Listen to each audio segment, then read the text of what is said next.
What if? What if you had a friend who died without knowing Jesus as their personal Savior? What if he or she went to hell? What if one day you received a letter in the mail from beyond? A letter from hell. A letter from your friend in the flames of eternal torment. The following is a dramatic presentation. It was written by a fictitious high school student named Josh to a friend named Zach. Although Zach had every opportunity to tell Josh about Jesus, he didn't. They were best friends. They played soccer together, they went to classes together, they partied together, they shared their lives with each other. But there was one thing Zach held back from Josh: his personal relationship with Jesus Christ. The rest of the story is simple and sad. A few too many beers, a tragic drive home, a crash, a death, a funeral, a letter. Here is that letter in its entirety. A letter from hell.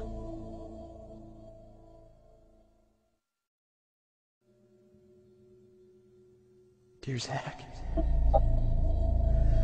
I died today. It's a lot different than I expected.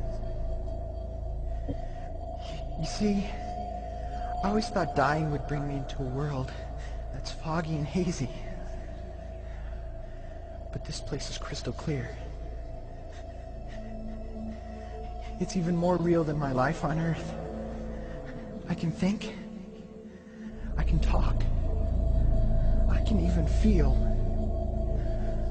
Right after the wreck, I could feel my spirit leaving my body. It was the weirdest thing, Zach. I thought I heard you screaming out to me, man. I must have been just imagining things.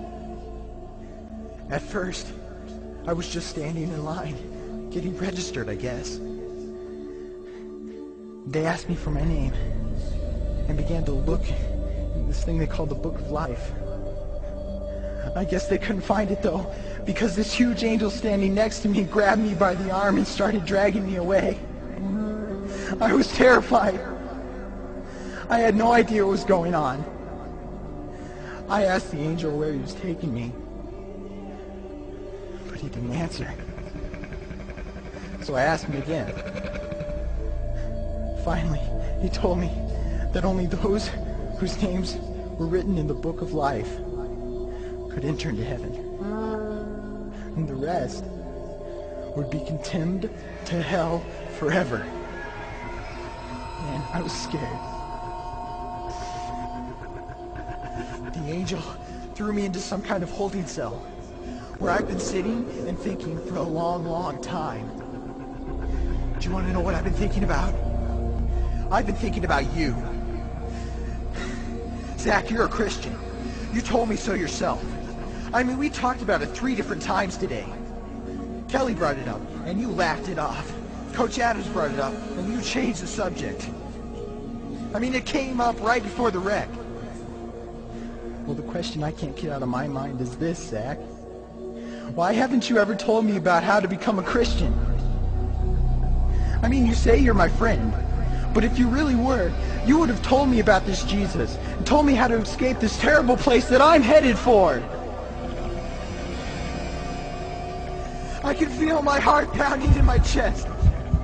The angels who have been chosen to cast me into hell are coming down the hallway.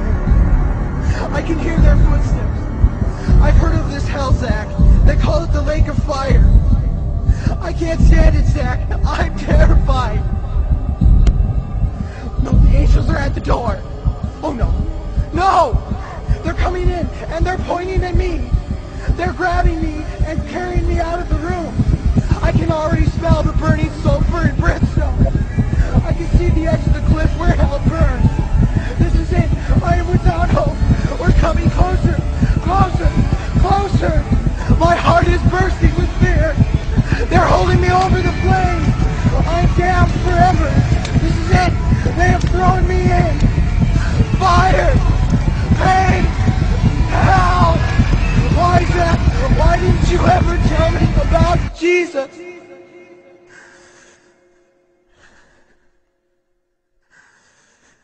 Signed, Your friend, Josh. Your friend, Josh. P.S. Welcome. Wish you were here. Wish you were here. Wish you were here. Wish you were here. Don't bother me. Don't bother me with souls to save. I have my own agenda. There's school to do, sports to play, important stuff to attend to. Don't bother me with my friend at work. He's got his own religion. I don't have time to change his mind. He'll make his own decision. Don't bother me with that little girl, the girl playing in the street. She's much too young to understand that the savior she can meet. Don't bother me with the sounds I hear, the sounds of people shrieking, although I wonder who they are. Who are these victims screaming? Don't bother me with who they are. I really don't want the blame. 'Cause it's my friend at work and that little girl.